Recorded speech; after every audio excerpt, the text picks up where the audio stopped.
The big 5-0. And no, I'm not talking about celebrating someone's birthday. I'm talking about celebrating today is our 50th episode here.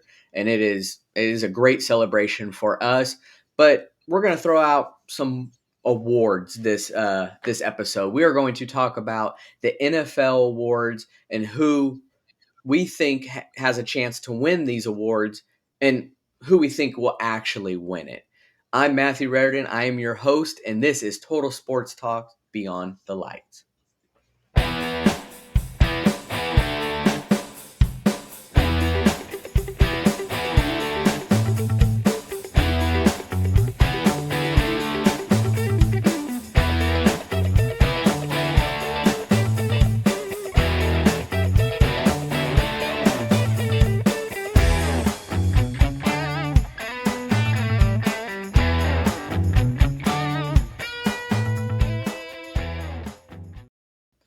Welcome, everyone, to our 50th episode. This is a milestone for us, and we appreciate everyone who's been on the ride with us the entire way. We appreciate you guys being here, and we love being here as well. So 50 is big, but we're going to keep going, make that number even higher, and next thing you know, we'll be on episode 500 someday. So we just hope to keep at this here. But as I talked about, we're going to go over the NFL awards and the finalists and just kind of lay out a case for each of these players on why we think they should win this award, whether it's their stats, what they do on the field. We are going to lay that out. And then at the end of each segment, we are going to then say who we think will win it. We have not discussed amongst each other who we think will win it. So I'm kind of curious to see if, we have these in common or if we are going to disagree on any of them. But first, I want to introduce my co-host here.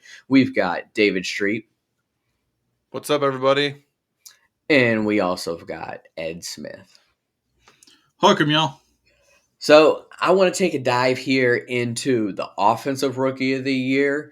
I'm going to start here with C.J. Stroud and why I think, make a case of why I think he should win this award. I mean, it almost goes without saying.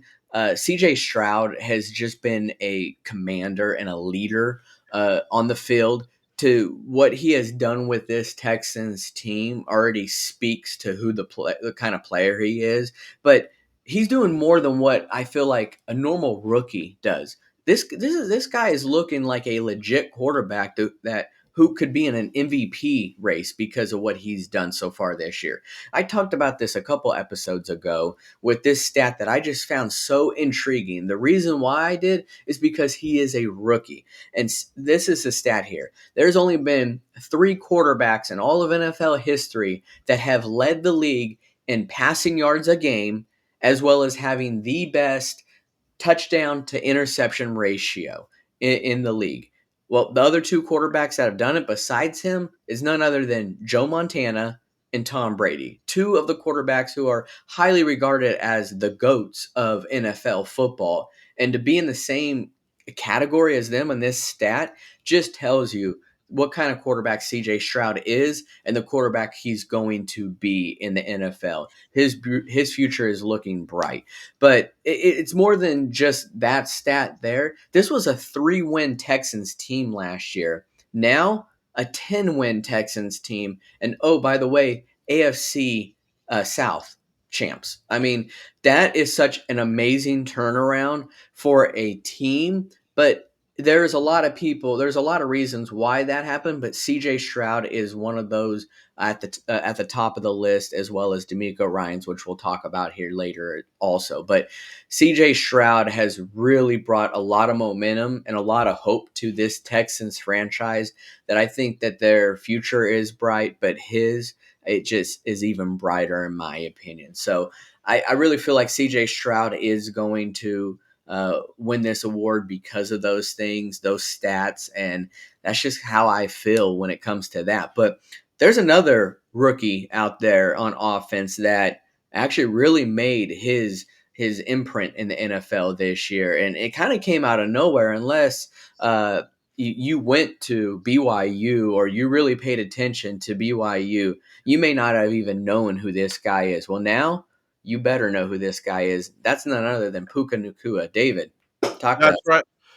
Yeah, that's right, Matthew. I mean, this dude was a fifth round pick, wasn't expected to do anything, and this dude just completely comes out of nowhere. On the same team, by the way, that employs Cooper Cup, the guy who had arguably the best season ever for a wide receiver a couple of years ago. This guy just bursts onto the scene. Like, as far as stats go, he had 1,486 receiving yards, which led all rookies, by the way, and he had 6 touchdowns. And also keep in mind that Puka Nacua was the only rookie to be in the top five for receiving yards. This dude was a human highlight reel all of the 2023 season. And as I said before, okay, to do this on a team with Cooper Cup is just phenomenal. And Cooper Cup has, I don't want to say he's become a non-factor, but he hasn't come close to reaching that all-time status that he hit back in 2021.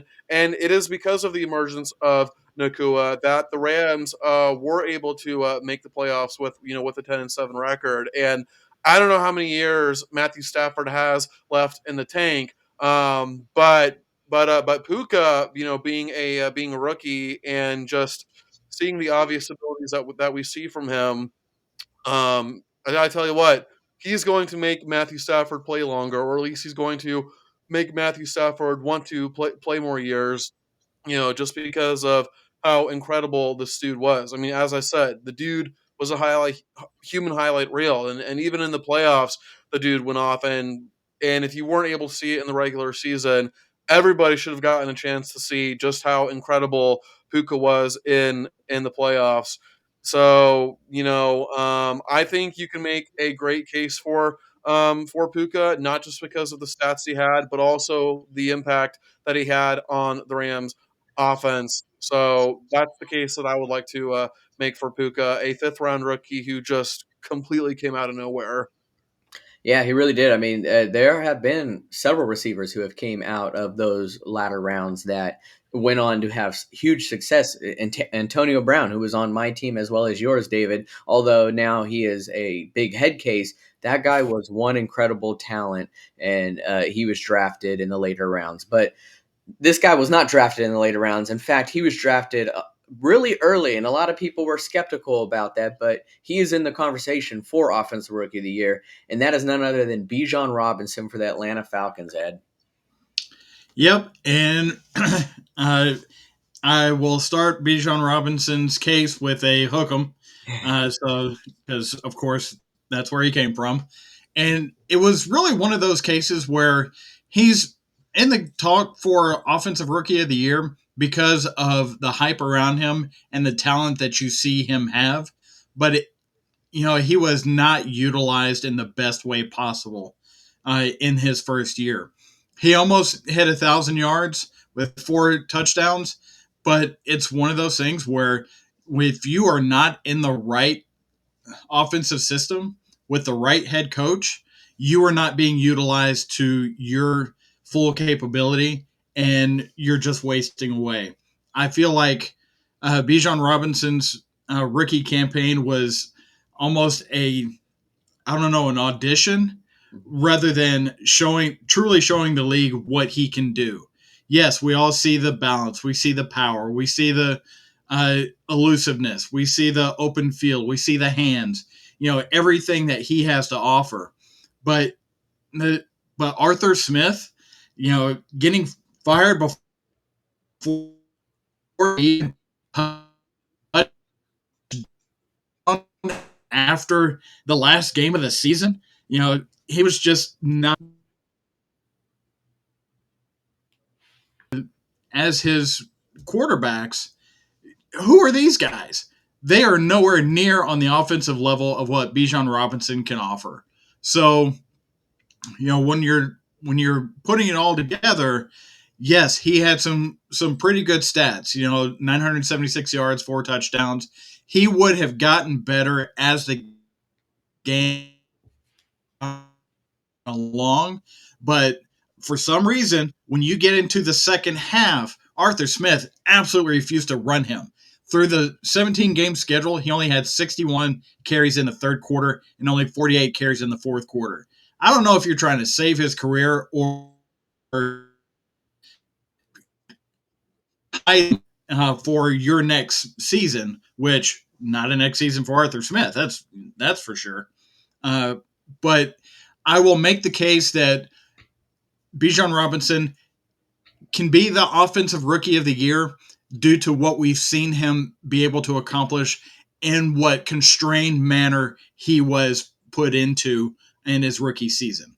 Yeah, let me just add real quick. You know, it's funny, Ed. You would think that the same guy who somewhat succeeded as the offensive coordinator in Tennessee just by giving Derrick Henry the rock over and over and over and over again would know, hey, I should do the same thing. Now, granted, Bijan is not Derrick Henry, but the point still applies, right? 100%. And he's got fresher legs than what Derrick Henry has at this point in his career. Absolutely. Yeah, no, definitely. I mean, it's that Atlanta team. They only had about two positive things pretty much for this year, and that's Jesse Bates, who they picked up in free agency on defense, and then Bijan Robinson, who they drafted on offense. So now we'll have to see how things go. But guys, who do we think who will win this award? I feel like I could bet that all three of us will have the same answer here, and I'm going to go with CJ Stroud easily on this Offensive Rookie of the Year. Oh, not even, dude. CJ Stroud should be okay. Maybe he won't be unanimous because Puka did have an incredible year, but yeah, no question, CJ Stroud for me. That's 3 for 3 for me. CJ Stroud is the man. Yeah, Yep. and that's the tough thing sometimes about these awards, and I think we're going to talk about one here later too. That if it wasn't for the top guy, and when I say the top guy, I'm talking about C.J. Stroud, Puka Nacua would have won it any other year, hands Oh, yeah. down. But Yeah. that's just how the cookie crumbles. That's just greatness, and C.J. Stroud showed that this year. But this next award, though, I think is going to be a lot closer than the Offensive Rookie of the Year, and that's Defensive Rookie of the Year. Vegas wise, the odds have really changed a lot this last week, and I'm wondering if we are going to feel the same way about that too. But I'm going to let David take it away with CJ Stroud's counterpart here, and that's Will Anderson. That's right. And we've talked about it before, but the Houston Texans were they were led by a youth movement this year, with a rookie offensive player, a rookie defensive player, and a rookie head coach. Will Anderson, okay? First of all, let's go over his stats real quick, okay? He had 45 total tackles, 7 sacks, 10 and a half stuffs, which if you don't know what a stuff is, that's basically a tackle on a running play that's meant for a negative yard, basically something like that. And he had 67 pressures, which was the most among rookies, okay? But beyond the stats, the reason why Will Anderson should get heavy consideration for defensive rookie of the year, guys, is because like how CJ Stroud made a clear impact on the offense, really the whole team in general, but the offense, Will Anderson made a clear impact on the defense. And if you want proof, last year, the Houston Texans had far and away the worst rushing defense in the NFL. How bad were they? They they let up 170 yards a game on the ground. They were atrocious. But this year, they only allowed 96.6 yards per game on the ground. That's nearly a 74-yard difference if my math is correct. I'm not a math person, so just bear with me here, okay? That is astounding, and that phenomenal turnaround. I'm not saying that Will Anderson was the reason, but he had the biggest impact in that turnaround. He was the biggest reason why the Houston Texans went from one of the worst defenses, certainly the worst rushing defense, to one of the best rushing defenses, just like that. So Will Anderson, he has the numbers to back up his claim, and he has the impact to back it up. And gentlemen, could we possibly see the same team take home offensive rookie of the year and defensive rookie of the year? Has that ever happened? I honestly do not know. It's going to be close, but these other guys here have something to say about on why they think that they should win, and Ed's going to kind of talk us through of why Devin Witherspoon out of Seattle should win this award. Yeah, Devin Witherspoon being a cornerback, you're not going to get a lot of stats to really, go ooh and ah about, with stuffs and, pass defense, at the line of scrimmage, batted balls, that type of thing. But what you will see is an offense that completely shifts its focus away from his side of the field, and that's a big part of why he's in this conversation. He did have 16 passes defended. He did force a fumble. He did have the 97-yard, interception return, pick six. Uh, with Pete Carroll, a defensive minded coach, as his coach, and he's going to get more development this upcoming season with Mike McDonald being hired today by Seattle to take over the Seahawks, and it's going to further his development. But as far as this season goes, you're not going to get a lot of look at this and this and this and this and this. You're going to have to watch the tape. And watching the tape, you'll see why teams were afraid to throw to that side of the field because he was all over the place over there. And there's really nobody that took advantage of him being over there and being a rookie, out there on an island, so to speak. Yeah, I mean, we were spoiled obviously with the Revis Island, Richard Sherman, the Champ Baileys, the Charles Woodsons, that really made cornerbacks so famous. But being in the NFL is tough because there are times when stats aren't going to be on your side because nothing is being thrown your way. So you kind of have to look at things on, well, why is it not being thrown their way? Well, that's because that's how great of coverage it is. But nowadays there is a stat for everything, so you could ultimately find that. But with NFL, it is tough to gather almost every single stat for a player, and sometimes stats aren't always going to be in favor of a player, but they still could be the best out there. And that's kind of my talking point actually on this next player, and that is Jalen Carter. Jalen Carter, since week one, was pretty much the odds on favorite to win this award. There was just something about his presence that from the get go was, well, this guy is going to win it. And although he didn't end up finishing with the best stats out of the rookies that are in this awards, I mean, more the likes of Will Anderson. Um, it was his presence out there, and I'm not going to compare him uh, solely to this player, but I'm going to compare the situation to this. Well, we had a guy named Aaron Donald who would win the NFL Defensive Player of the Year almost every year. He would win that award, and you could compare his numbers to some of the other defensive linemen, and they may not have been better, but it's his presence on the field. Jalen Carter brings that same presence while he's there as a defensive tackle for the Philadelphia Eagles. And I really feel like if you watch the film, you watch the tape, just like Ed is saying, you're going to see a guy who is has such a pro style, who has been ready, who has been doing this since he was back at Athens with the Georgia Bulldogs. He was just highly regarded as being a really top defensive player, and that's what he's been doing with the Philadelphia Eagles. But a lot of things the last 5 to 6 games really fell off for the Eagles as they went on a losing streak. Well, and he didn't perform stat wise the best either. So he kind of fell off a lot of people's radars, but he is the favorite still to win this award, but by a very slim margin. But I think if you were to turn on the film and you watch Jalen Carter out there playing, you are going to get shades of Aaron Donald as he was dominating and still dominates that defensive line for the Rams year in and year out. I mean, the guy trains with knives. That's how good Aaron Donald is. But Jalen Carter is also filling in those shoes. I feel like as an up and coming defensive tackle that you're going to have to keep your eye on and circle his name every single game that you're going to be playing against him because he's just that good and brings such a presence. But guys, we have to choose though who we think will win this award. I told you this one's going to be tight.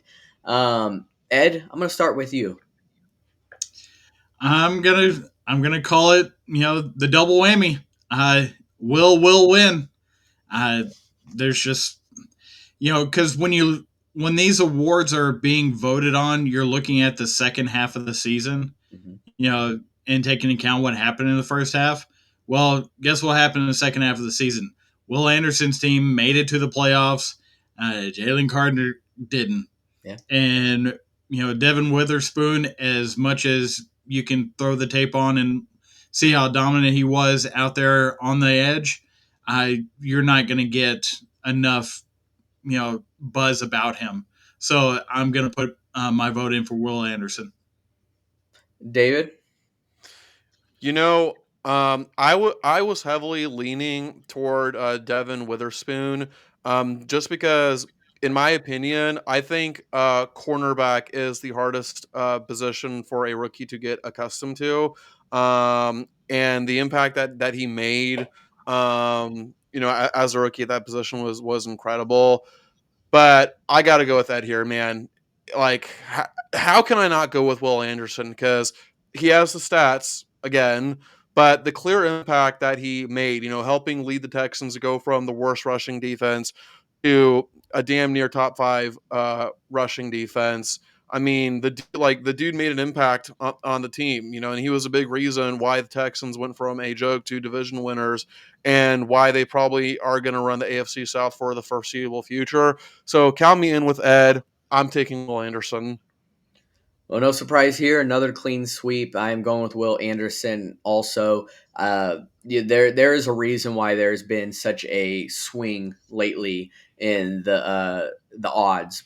He's not the favorite. He's just behind the favorite, and the favorite being Jalen Carter. But I think Will Anderson, and exactly what Ed said, what he did in the second half, really I think opened the eyes to the voters, and that's what they saw. They saw a clearer picture with him, whereas the others they weren't able to really see that, and I think that's a big factor there. But before I go on to this next award, I got to tell you about this coffee I had this morning, guys. I don't know about you, but my routine every single morning is wake up, brush my teeth, let the dogs out, drink coffee. I have to do that, and if I don't, I can't function. But I found myself a new coffee that just really gets me going in the morning. It makes me feel like rejuvenated, like I just had the best sleep in the world. Maybe it's the caffeine, I don't know, but it's working, and that is North Arrow Coffee. But if you're looking for a delicious cup of coffee that also supports a great cause, well, you got to look no further than North Arrow Coffee Company. Their specialty grade coffee beans are ethically sourced and roasted to perfection, providing a rich and satisfying taste in every cup. But that's not all. Every purchase of North Arrow helps support life affirming organizations that provide resources and support to families in need. Plus, you can also get a 10% discount on your first purchase with the promo code ADP10 and support us. Don't wait. Visit northarrowcoffee.co/ADP today and start your day with a cup of coffee that truly makes a difference. And you could be just as hyper as me when you have it. Maybe you need it, maybe you don't, but give them a try, guys. But this next award is Coach of the Year.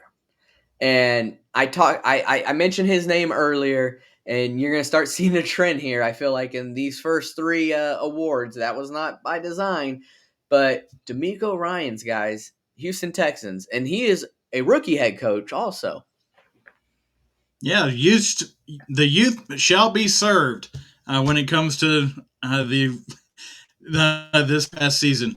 D'Amico Ryans, coming from the Shanahan tree, he actually had an opportunity to uh, be in the line for a head coaching position last year, and he decided he needed that one extra year, uh, which is rare for coordinators to do.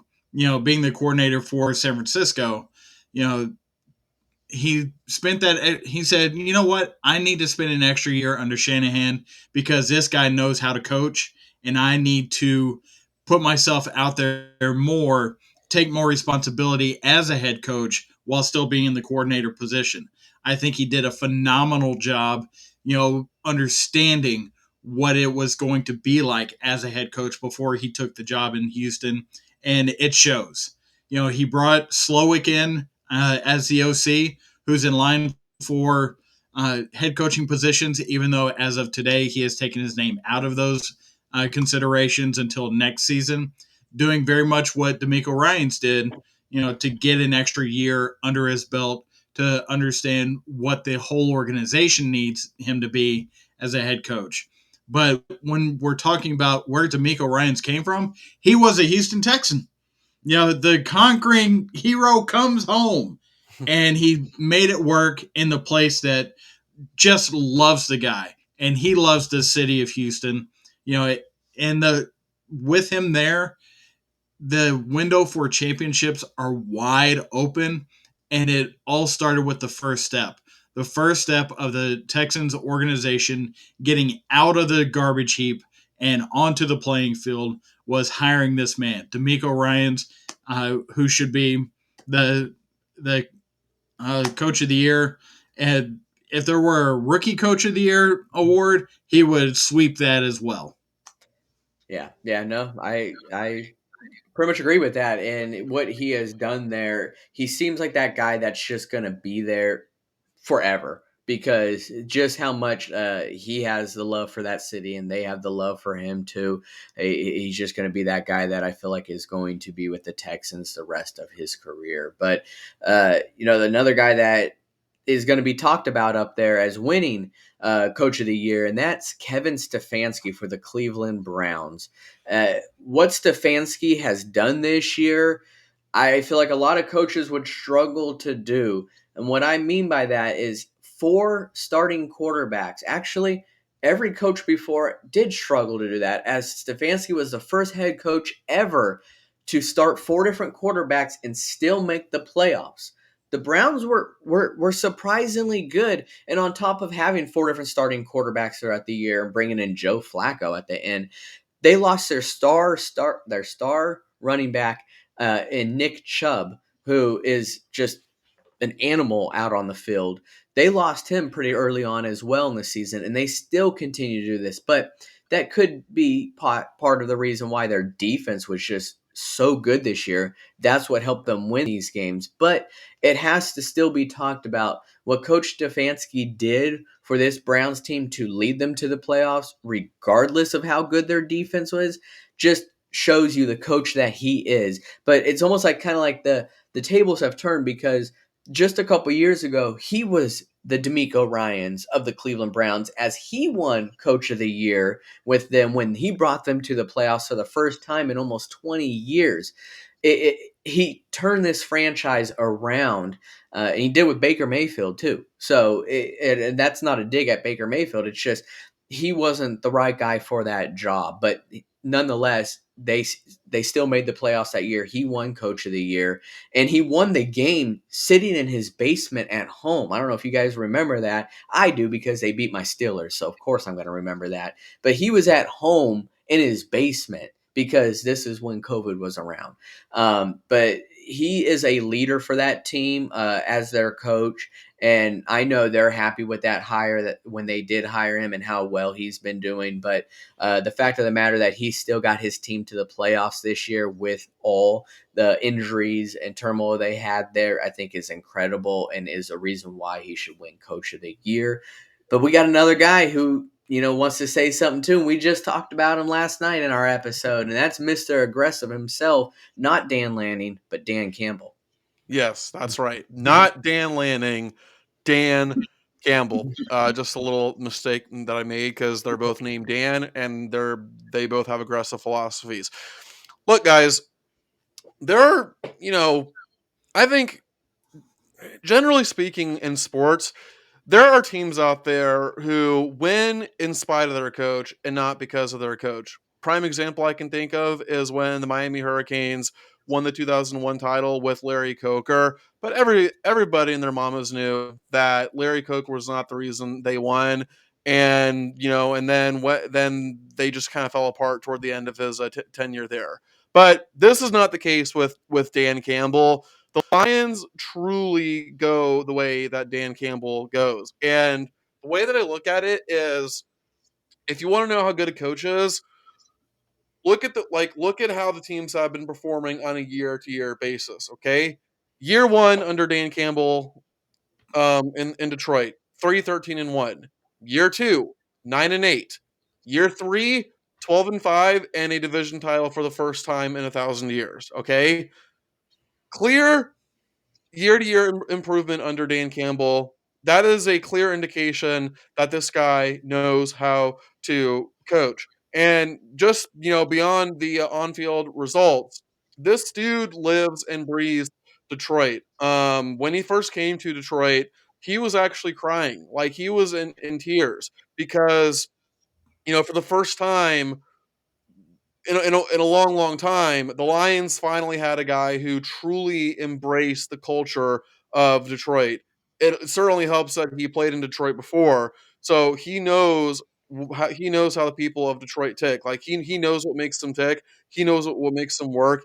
That is a man who embodies everything that the city of Detroit is all about, and it is because of Dan's philosophy, his play calling, everything that the Lions, and at the risk of beating a dead horse, but it is true, why they went from a joke to Super Bowl contenders, just one win away from the Super Bowl in just 3 short years. So, guys, I think when you look at the job that Dan Campbell has done, like both this year and just, I understand the Coach of the Year is an in season award only, but you cannot deny the impact that Dan Campbell has had for this team, especially when you look at the way that the Lions have improved from year one to year two to year three.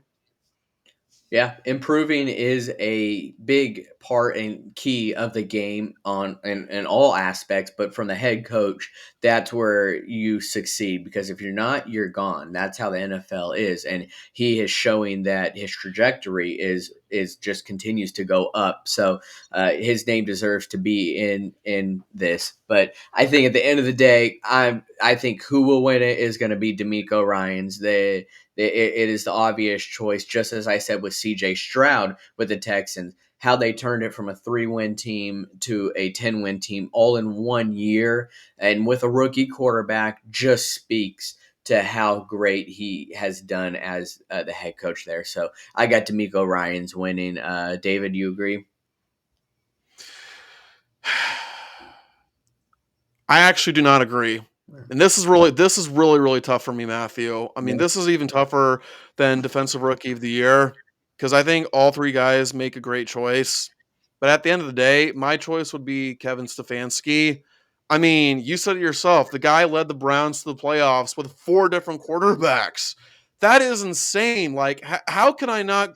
How can I not go with Kevin Stefanski leading them to the playoffs despite starting four different quarterbacks? But I will just say that I think D'Amico Ryan's is certainly worthy of the award, and if he does win it, I will not be upset whatsoever. But my guy would be Stefanski. Ed. Well, to kind of go in backward order of how we made the cases out, Dan Campbell, yes, he's done a phenomenal job, but that's over 3 seasons. So I wouldn't count him as this single season coach of the year. Stefanski, I totally get your point on that. You know, it has been four different quarterbacks, and really four different types of quarterbacks. If you really want to get down to it, you know, being able to run offense through, you know, uh, DTR, Joe Flacco. I mean, just with those two guys alone, those are completely polar opposites on how you run offense. Mhm. But in the end, yes, D'Amico Ryan's is the coach of the year. Uh, just simply because you turn around and put an entire organization on your back and take them out of the garbage heap into the palace, and that's what he did. You know, there's no denying that. Yep. Yeah, I mean, like I said, I will not be mad if D'Amico Ryan's wins it. He's certainly worthy of it. Yeah. So I mean that's not a clean sweep for the first time tonight, guys. But for the most part, we have been on the trend of the Houston Texans running away with these awards. But this next award is going to be a very close one, very close. But I want to start with a Cowboys player, and the Cowboys actually have two finalists here that we will eventually talk about. But David is going to talk us through, in his case, on why Micah Parsons should win Defensive Player of the Year.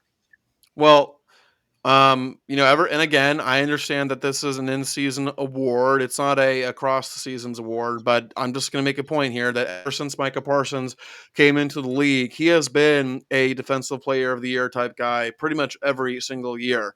During his tenure here. When you look at his stats, he had 64 total tackles and 14 sacks. Neither of which led the league. He didn't lead the league in sacks. I think he was like sixth or seventh in sacks or something like that. But what he lacks in leading categories, he certainly makes up for. And I'm beating a dead horse here, but impact. The key word here is impact. The Dallas Cowboys had one of the best defenses in the NFL this year, allowing just 19.1 points per game and just under 300 yards a game on with the amount of yards they gave up per game. And Micah Parsons was a huge reason for that. I mean, this guy, you cannot talk about the Cowboys defense without talking about Micah Parsons. Okay. You remember how before I mentioned that Puka Nakua is a human highlight reel for offense? Well, I feel the same way about Micah Parsons. I feel like Micah Parsons is a human highlight reel on defense because every time I'm watching the Cowboys or I'm hearing about them and there is some big, impact play made on defense, who is it usually? It's usually Micah Parsons. So I think, just when you look at his overall body of work and you look at the way that he's been leading the Cowboys, and like I said, the Cowboys having one of the best defenses in the NFL. I think Micah Parsons makes a great case, but we have other great players here as well, and so Yeah, I mean, like I said, this is going to be such a close one, and it's going to be the most controversial one. But Micah Parsons, ever since he came out of Penn State, has just been putting on a tear on the defensive side of the ball, and he is a fun player to watch. But before I even mention this player's name that I'm going to talk about here, I'm going to lay out some stats. This player here is the first player in NFL history to lead the league in sacks 3 different years. Is one of only 4 players to have multiple 19-plus sack seasons. And side note, the other 3 guys won Defensive Player of the Years those years when they did that.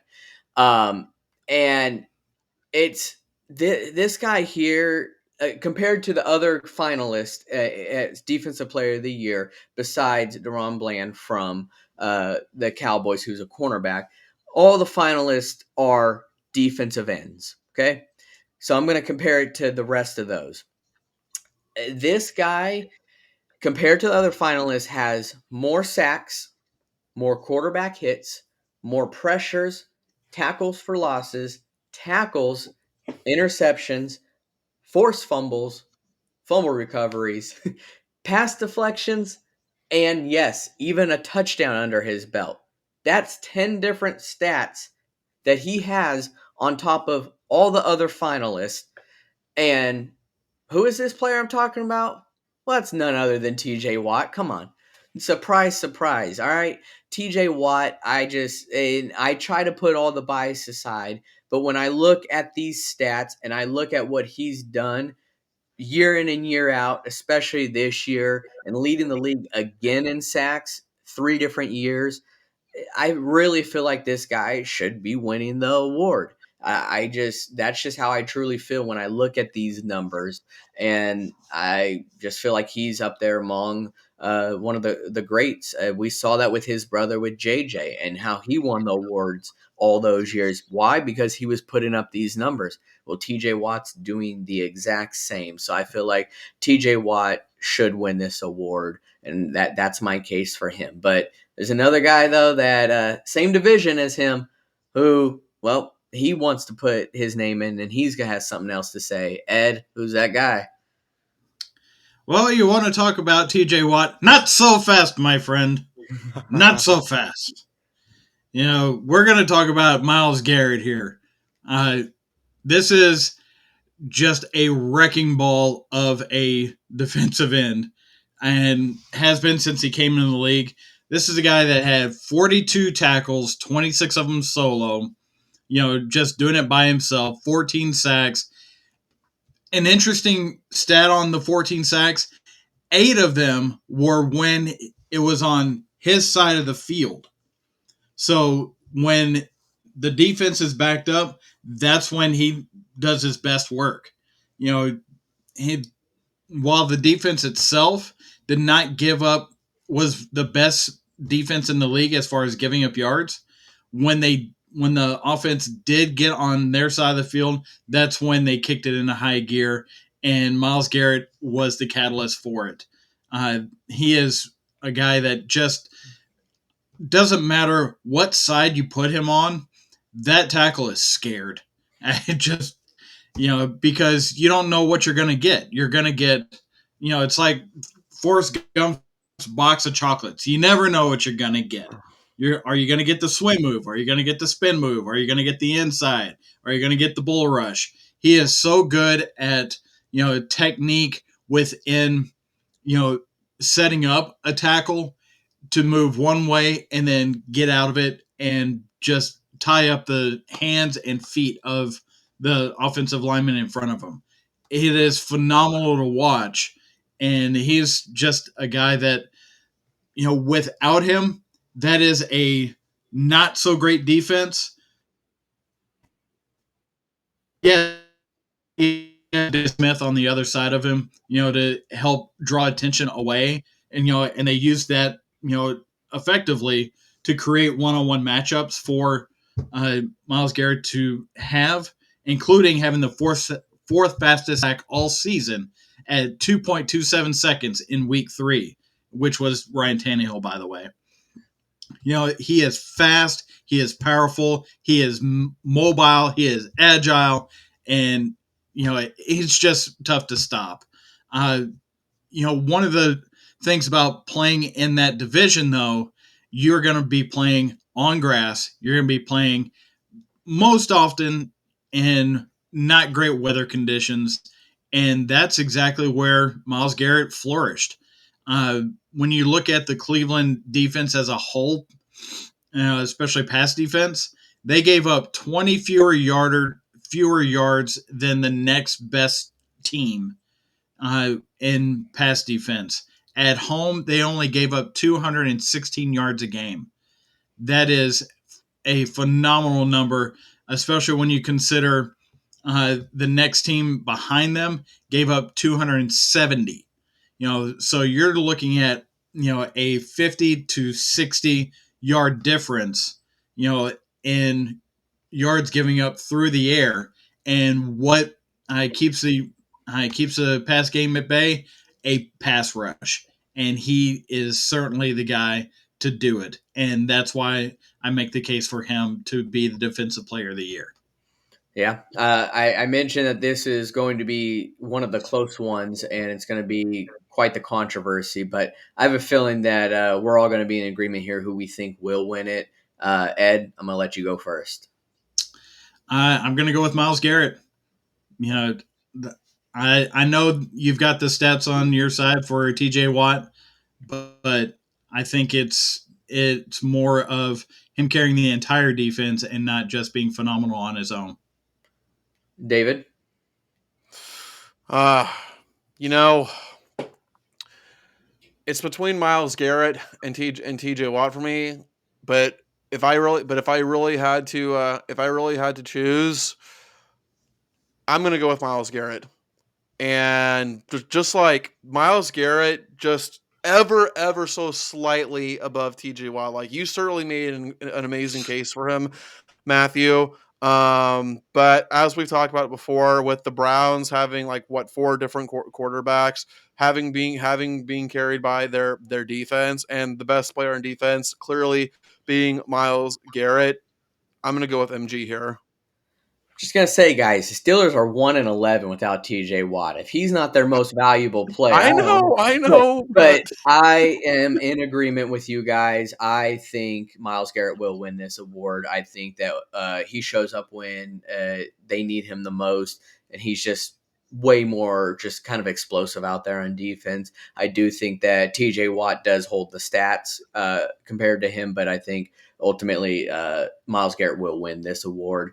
But this next award is the Offensive Player of the Year, not the Before MVP. Oh, before we get there, like there really should be a defensive player of the year and a defensive MVP, because I think in that case, defensive player of the year would go to TJ Watt, but defensive MVP will go to Miles Garrett. well, Just want to throw that out I there. also want to throw that out there too. That I can't name the society that did it, but they named T.J. Watt AFC Defensive Player of the Year, which I think is funny because Miles Garrett's probably going to win the award, and he's in the AFC. So That's whoever the society funny. was that voted T.J. Watt, it's like, well, he's not going to probably win the actual award. Mhm. But back to what I was saying about Offensive Player of the Year.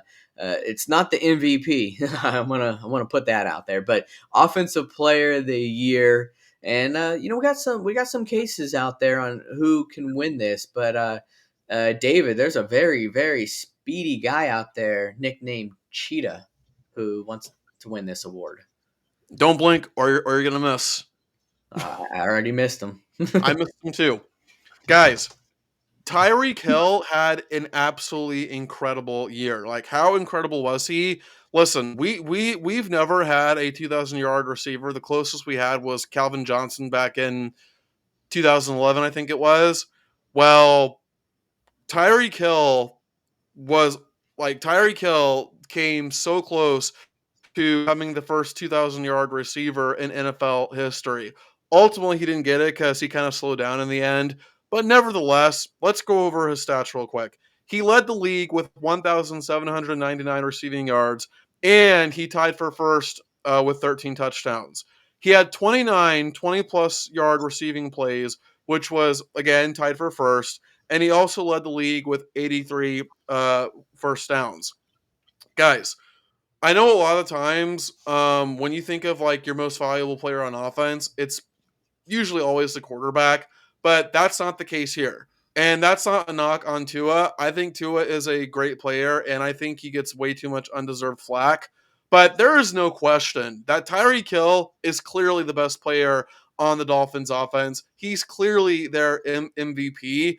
And to me, I think you can make a great case that Tyreek Hill was the best offensive player this year. I mean, certainly leading the league in two major categories certainly helps his case. Like when you watch the sky, I mean, there's a reason he's nicknamed Cheetah. Like defensive backs cannot catch him. They can't catch him at all. Like by the time you think you have him, the dude's already in the end zone, right? Scoring a touchdown for his team.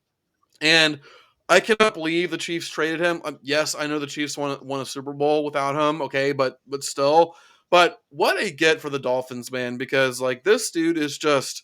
I mean, he's a cheetah. Like I don't know what else to say, but like he is a cheetah disguised as a human being. So that's the case that I have for Tyreek Hill. Yeah, I mean, this is a guy that how fast he is, but you still can't cover him. It's just crazy that you can't come up with a scheme that's going to cover him. He is just that fast. But this next guy, I am really interested to hear Ed kind of discuss his point on why this guy should win Offensive Player of the Year, and you'll kind of catch my drift here. But Ed, Lamar Jackson, Offensive Player of the Year. Well, David, you said how Miami became more relevant because of Cheetah being down there. Well, Lamar Jackson has made his entire team relevant since he showed up in Baltimore after his esteemed career at Louisville. And this year was no exception.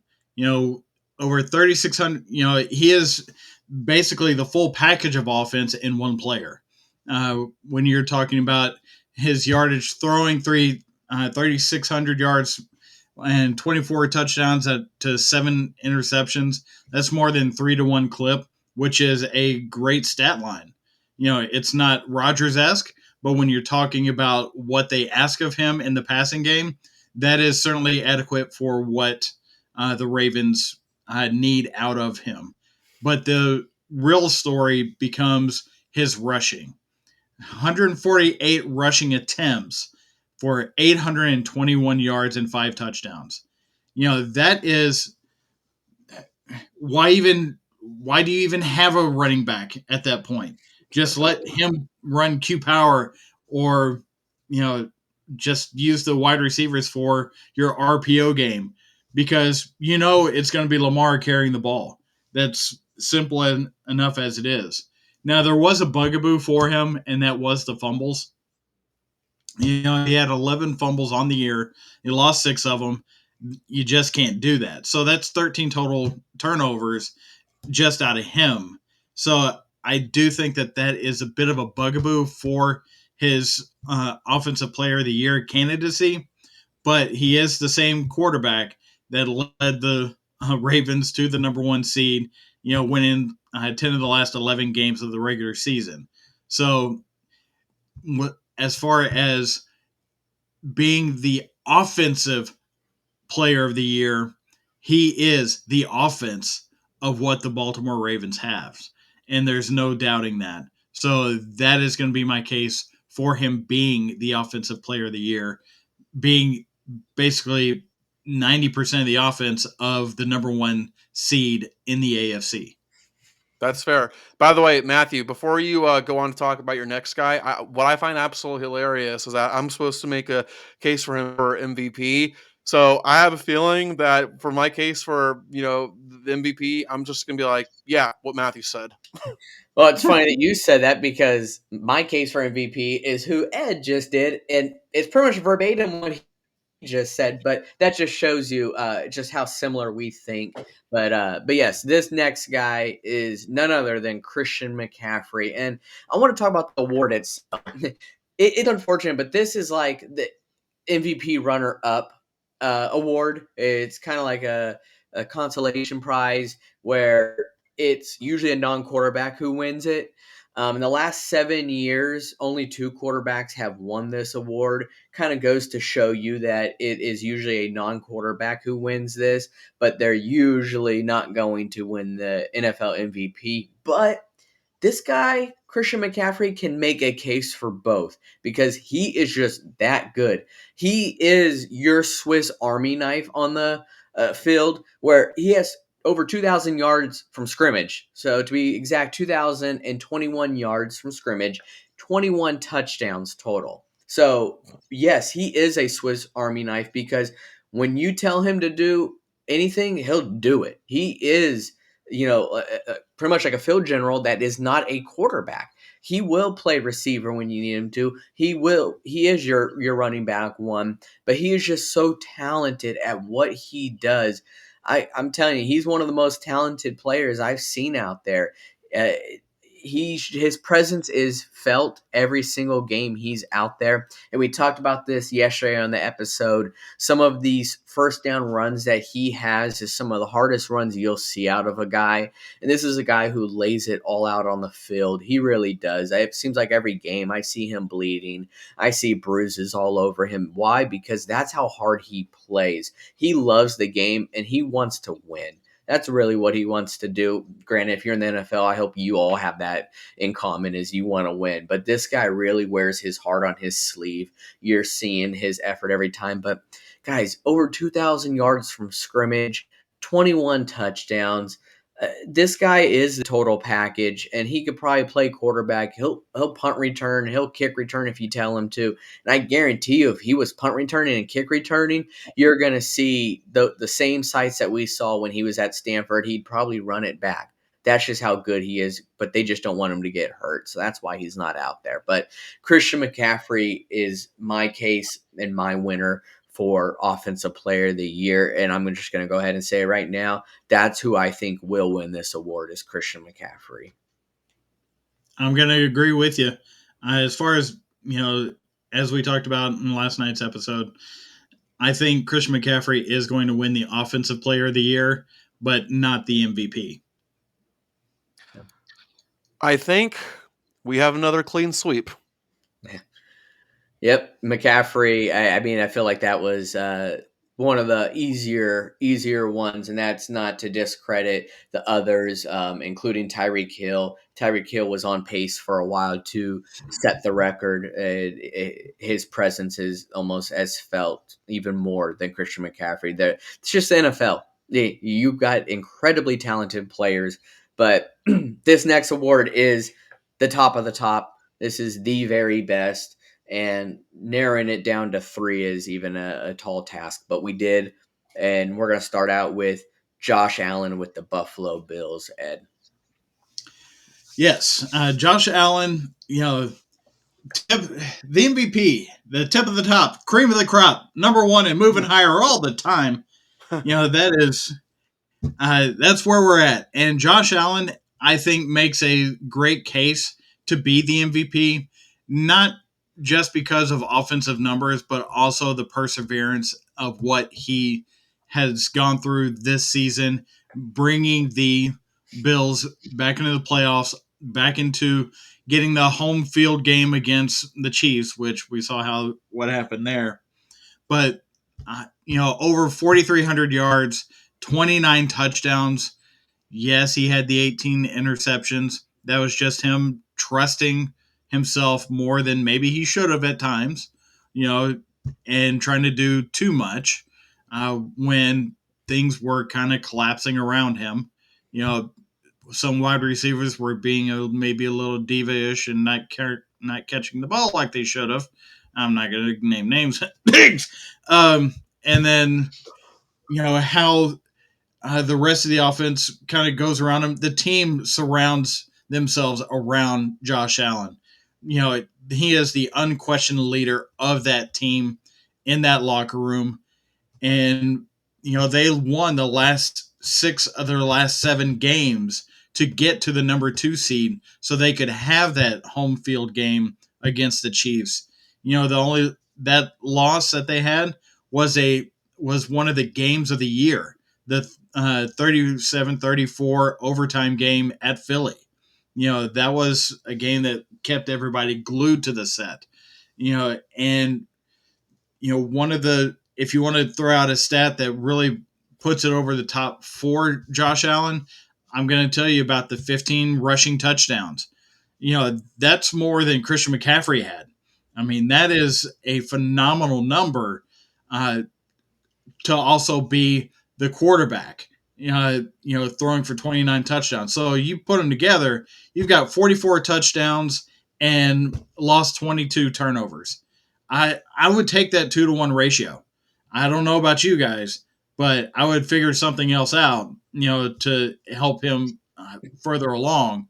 But Josh Allen does make a compelling case for MVP just because of who he is, what he has done this year, what he's gone through this year, and what they accomplished by the time they got to week 18.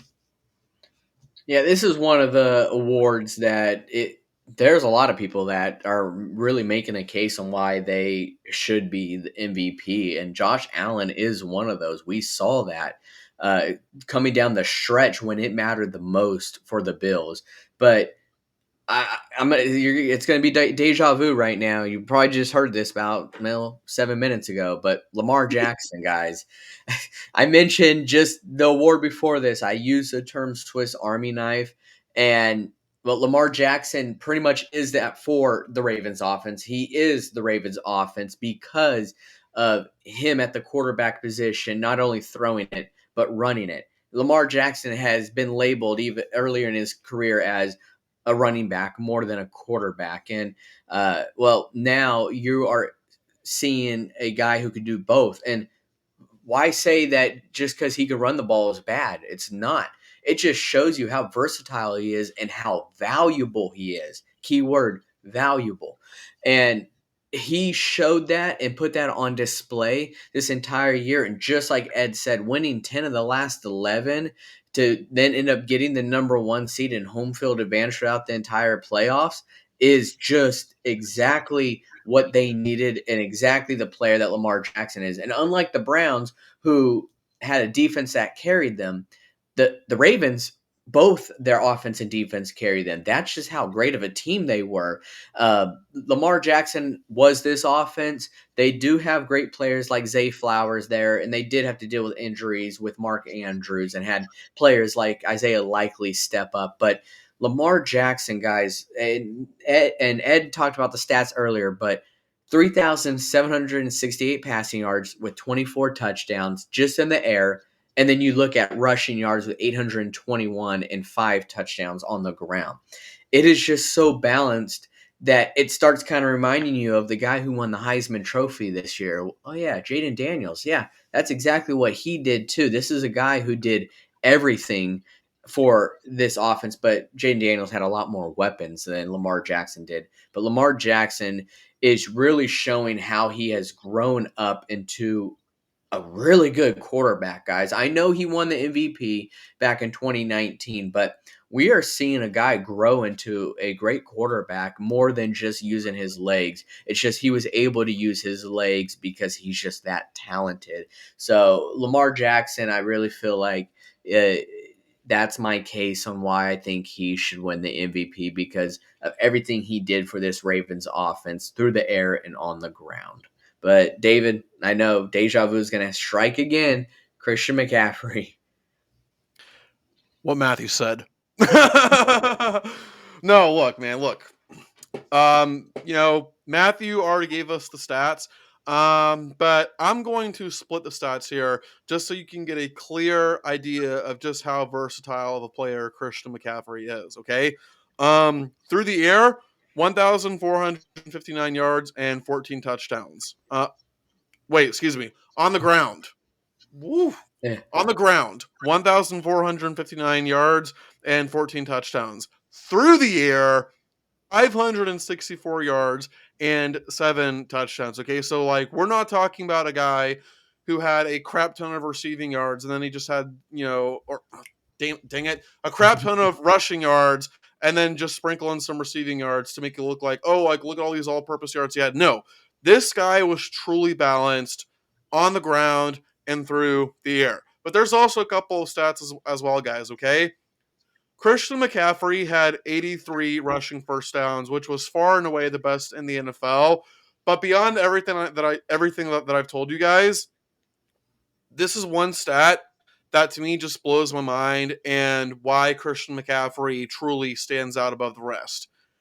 He had just 2 lost fumbles with all the touches that he got on offense, guys, to have just 2 lost fumbles is absolutely phenomenal. And it really just shows us that not only is this guy just a great player on offense, but he is quite literally Mr. Reliable. That he is depended on that much in the offense, and he still just gave the ball away only 2 times. That is absolutely incredible, and that is the case that I make for Christian McCaffrey winning the most valuable player. Yeah, when you are involved in the offense that much and only fumble it twice, it just shows you how reliable you are. But guys, this award, it's already been pretty much written off who's going to win this, and I'm sure we may even be in agreement who we think will win it. But guys, I think this award should be closer than it really is. We know who is already going to win this award, and I'm just going to say it right now: Lamar Jackson will most likely win this MVP award, and rightfully so. I'm not going to say that he shouldn't, but I just think that this should be a lot closer than it's going to end up being, in my opinion. But Ed. This reminds me of the greatest show on turf year with Kurt Warner and Marshall Falk Mhm. because it's a very similar situation.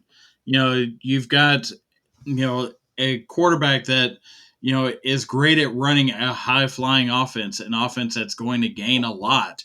And then you've got the running back that is the all purpose for said offense that does everything for you. So while I picked Christian McCaffrey as the running back to get the Offensive Player of the Year, just like Marshall Falk did that year, and then Kurt Warner got the MVP, Lamar Jackson is getting the MVP on this. Yeah, I agree. I think Lamar Jackson is going to win MVP, and I think he definitely deserves MVP. Ed, I thought you made a great point about this offense is Lamar Jackson. Like this offense goes the way that Lamar Jackson goes. But I'm also in agreement with you, Matthew. And honestly, like I think this is going to be one of the closest MVP votes in NFL history because Christian McCaffrey especially makes a phenomenal case, but it's another clean sweep. We're all in agreement here that Lamar Jackson will and should win MVP. Well, that's the thing, David. I don't think it's actually going to be that close. I think it should be that close. It's just everything that you hear on social media, or if you tune in on TV, you can watch it. That all they're talking about is Lamar Jackson will win this easily, and like I said, he should win this. But I just think it should be a lot closer. But I just don't think it will be. But we'll find out though when the awards do come out. But Mhm. Lamar Jackson, though, I think will win this. But for the most part, we were in pretty much agreement on almost pretty much all of them except for Coach of the Year. Is that right? Where David had to ruin our perfect record, I think, and kind of How edge it What? dare out. you? Yeah. What can I say? I'm a contrarian. Hey, we had two outs, bottom of the ninth, and you had to ruin our perfect game. So thanks a lot. But I do want to give a huge thanks, though, to you guys out there. This is our 50th episode. I mentioned it at the beginning. It is a milestone for us, but I want to thank you guys for being here and being a part of it and just making this possible for us. We absolutely love what we do, and we hope to continue to give you all the content you guys desire. So, with that being said, continue to support us by hitting that like, subscribe button, share these videos, and of course, comment how you feel about these awards, who you think is going to win. I really want to hear your guys' predictions because uh, although we might have had most of them in common until David had to screw that up, you guys may think differently as well. Maybe you'll be on David's side here. So let us know how you feel in the comments section, guys. But until next time, we are rounding third and we are headed for home.